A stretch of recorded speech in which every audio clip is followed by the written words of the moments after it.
Hello everyone. I like Funa, a lot as you might have already guessed. But what exactly makes your art and games so awesome? Today I'll try to answer this question, so sit back, relax, and let's get started. First I want to talk about her art style, and I absolutely love it. There is just something so unique about it that makes my eyes very happy. I can't really tell exactly what it is, but it could be just this overall cartoonish appearance. All the smooth lines and funny body proportions really make Funa's art style different from all the other artists. Just from the looks of it, I can tell if it was made by Funa, and the distinctiveness is great. Another interesting trait is how this cartoonish, sometimes even childish art style goes hand by hand with adult topics like violence, abuse, and other things. This duality creates a weird sense of dissonance that just feels awesome.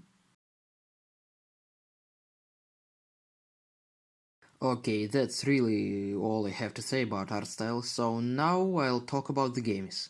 As you know, there are three main games made by Funa, namely Mageka Castle, which is the most popular one, the Grey Garden, which is in my opinion the cutest one, and Guadalajara and the Great Blue Sea, which is objectively and undeniably the best one. I'm not planning on talking about Mageka Castle in this video, since it's already quite popular in the RPG Maker community and pretty much everyone knows it because there's like a million videos about it on the internet already, and honestly, it's a phenomenon that deserves a video of its own, so for now, I'll focus on the other two. Let's start with Grey Garden. It was released on the 27th of December 2012 and tells a story about how angels and demons live happily in peace and enjoy their everyday life. The story follows Yothafire, a demon who lives in the Grey Village along with her friends, and there really isn't much to say about the first part of the game, like they go to school and eat apple pie together, and that's pretty much it. Only soon enough they get invaded by Iblis and his flame demons, but they defeat them, no problem. Yeah, the plot is really that simple, but it definitely gets the job done. I also wanted to talk about the music, but there really isn't much to say about it. It adds to the cute atmosphere of the game. I wouldn't say that it's that good, but it fits, and that's, I don't know, quite neat. Undoubtedly, the best part of the game, in my opinion, is art style. Although it's really simple, I would even say minimalistic at times, it's still super cute, and oh my god, I love it. Just look at that. So yeah, in conclusion, this game is decent, and even though it's quite simple, I like it a lot. And I'm still waiting for remake. However, I like the next game on the list even more, because this is one and only Guadalajara and the Great Blue Sea.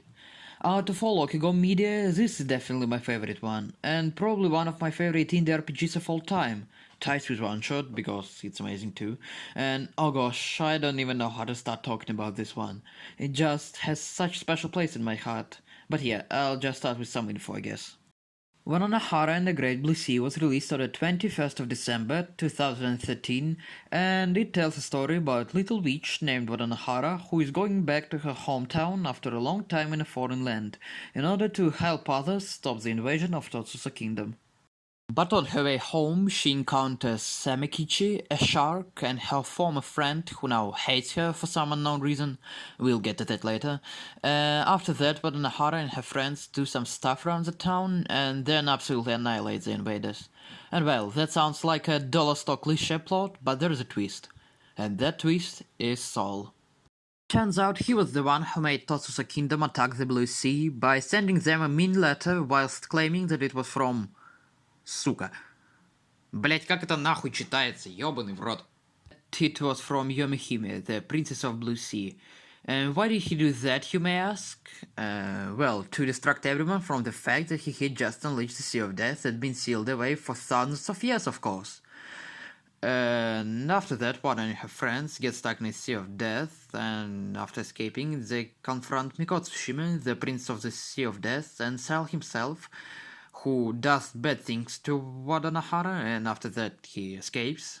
After that, we have three endings based on what we decide to do. In the first one, Wadanahara joins the Sea of Death and everyone is screwed. In the second one, Wadanahara sacrifices herself to seal back the Sea of Death, so yeah, everyone is sad. And in the third one, Samekichi goes after Saul in order to get revenge on him, and after an indefinite amount of time, he returns back and everyone lives happily ever after. Well, I can't really put my finger on what makes this game so amazing, but I suppose it's a combination of great story, good music choices, and amazing art style. I've already talked about Funa's art style, so I'll perhaps go with the music. Although, as far as I'm concerned, Funa didn't write the music herself, she managed to make it so it fits the atmosphere perfectly, be it a quiet town or a heated battle. Without the music, even though the same vibes still remain, a big chunk of them is lost, thus experiencing the game with no music is not advised. The entire first part of the game genuinely feels like some sort of fairy tale, full of this childlike innocence, and it just feels so amazing. But then the plot twist happens, takes all of that and throws it into the trash. And that rapid change of atmosphere is really good. It creates this kind of contrast, which, as I have often mentioned, is a recurring theme in a lot of Funa's works. It even makes being trapped in the Sea of Death at least somewhat scary and not just, ooh, everything is red and there are eyes everywhere. And now to talk about the endings. The first one is kinda meat, you just join the Sea of Death and that's it, everyone is cooked. However, in the second one, Wadanahara sacrifices herself to repair the magical barrier and seal away the Sea of Death, and while it is sad, it's nowhere as sad as a true one, and although it's just Samikichi taking revenge on Salon coming back, there is something that makes it much more emotional than the other two. I have no idea what it is, maybe it's just better, I don't know to be honest, but it's just good. Additionally, there is this particular scene where Fukami comforts Wadanahara after Samikichi left because, well, everyone thought that he wouldn't come back, and this probably is the most emotional scene in the entire game, in my opinion. Man, I've never wanted to hug anyone so badly in my entire life. Also, I don't really understand why did Funa made it so you get all the endings one after the other, but it doesn't make the game itself any worse, so I guess it doesn't really matter. Plus, who am I to judge? She knows better. So, after all this talking, can I give a clear answer on what makes Funa's creation so amazing? Well, not really. I guess it's a combination of good stories, unique art style, and contrasts that really set Funa apart from everyone else, but we'll never know exactly. I've never made videos of such format before, that's my first time making this sort of video essay, so feel free to leave a like if you think I did well, and leave a comment to share your opinion. If you didn't like the video, comment down below why do you think so, and I'll absolutely take it into consideration. So yeah, that's all I have for today, so see you soon.